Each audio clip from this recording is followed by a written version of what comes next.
sahabat yang terkasih, salam berkah, salam sehat di hari Minggu penuh sukacita ini. Apapun yang kita alami, mari para sahabatku yang terkasih, melangkahlah bersama sabda hidup hari ini yang diambil dari Injil Markus bab 1 ayat 29 sampai 39. Sekeluarnya dari rumah ibadat di Kapernaum, Yesus dengan Yakobus dan Yohanes pergi ke rumah Simon dan Andreas. Ibu mertua Simon terbaring karena sakit demam. Mereka segera memberitahukan keadaannya kepada Yesus. Yesus pergi ke tempat perempuan itu dan sambil memegang tangannya, Yesus membangunkan dia, lalu lenyaplah demamnya. Kemudian perempuan itu melayani mereka. Menjelang malam, sesudah matahari terbenam, dibawalah kepada Yesus semua orang yang menderita sakit dan yang kerasukan setan.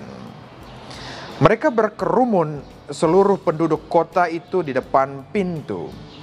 Yesus menyembuhkan banyak orang yang menderita bermacam-macam penyakit dan mengusir banyak setan. Ia tidak memperbolehkan setan-setan itu berbicara sebab mereka mengenal dia. Keesokan harinya, waktu hari masih gelap, Yesus bangun dan pergi keluar. Ia pergi ke tempat yang sunyi dan berdoa di sana. Tetapi Simon dan kawan-kawannya menyusul dia. Waktu menemukan Yesus, mereka berkata, "Semua orang mencari Engkau." Jawab Yesus, "Marilah kita pergi ke tempat lain, ke kota-kota yang berdekatan, supaya di sana pun aku memberitakan Injil, karena untuk itu aku telah datang."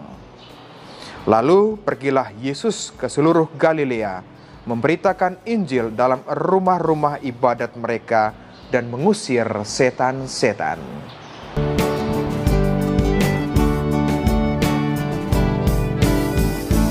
Gaspol, tancap gas. Beranikah engkau meninggalkan zona nyamanmu? Para sahabat yang terkasih, saya masih ingat dulu ketika masih di seminari, kami itu punya kegiatan live in, tinggal 2-3 minggu di satu paroki. Dan kami itu tinggalnya di rumah-rumah umat. Yang namanya tinggal di rumah umat, apalagi budaya kami, wah, dapur itu selalu asap, makan minum, wah, super keren. Dan kita tuh diterima di mana-mana, ke satu kelompok ke kelompok yang lain, begitu enak rasanya. Tetapi begitu hampir selesai waktu live in-nya, Romo pendamping kami katakan, "Ayo pulang ke seminari." Disitulah untuk meninggalkan yang enak-enak tadi, itu susah sekali. Dan di Hong Kong juga bersama dengan teman-teman pekerja migran di komunitas Katolik Indonesia, melayani teman-teman itu penuh dengan sukacita. Walaupun ada yang namanya penderitaan itu selalu ada. Tetapi misalnya setiap minggu, wah, saya ke gereja itu begitu tas saya bawanya itu di dalamnya kempes gitu kan. Tetapi waktu pulang dari gereja itu, wah, banyak sekali isinya. Bukti cinta dan kasih Tuhan. Saya selalu katakan rezeki anak soleh. Dan inilah para sahabatku yang terkasih, meninggalkan apa yang disebut dengan zona nyaman itu butuh waktu.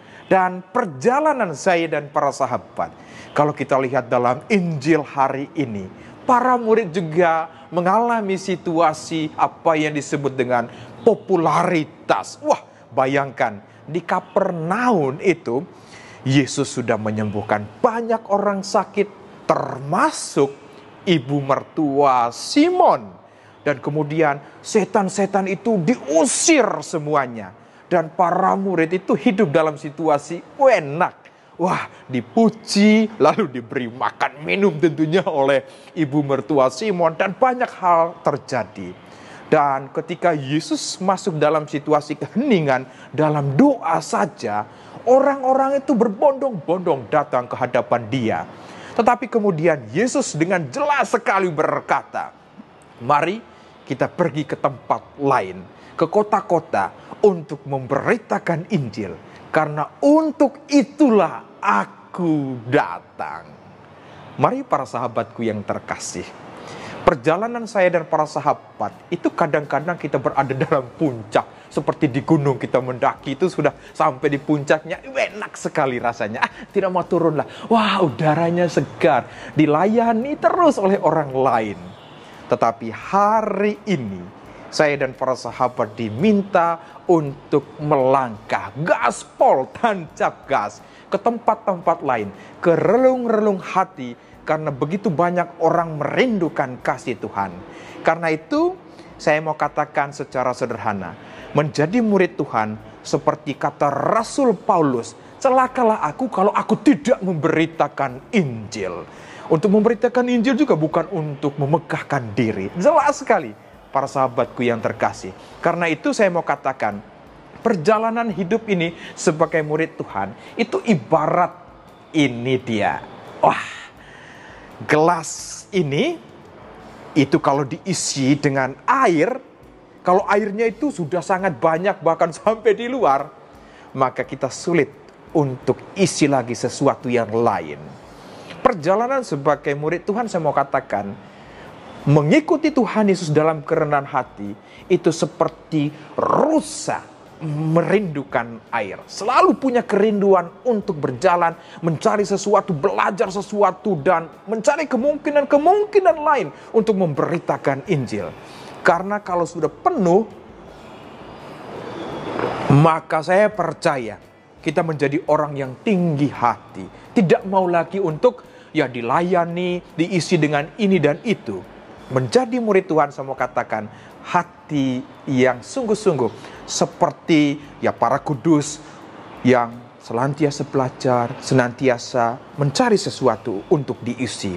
Dengan demikian, ketika kita move on, ketika kita melangkah untuk menceritakan kasih kebaikan Tuhan terhadap sesama, maka jadilah pribadi yang senantiasa rendah hati, berjalan masuk ke dalam kehidupan doa bersama dengan Tuhan Yesus, sehingga kita mempunyai kekuatan, mempunyai semangat baru untuk melangkah dalam kasih Tuhan.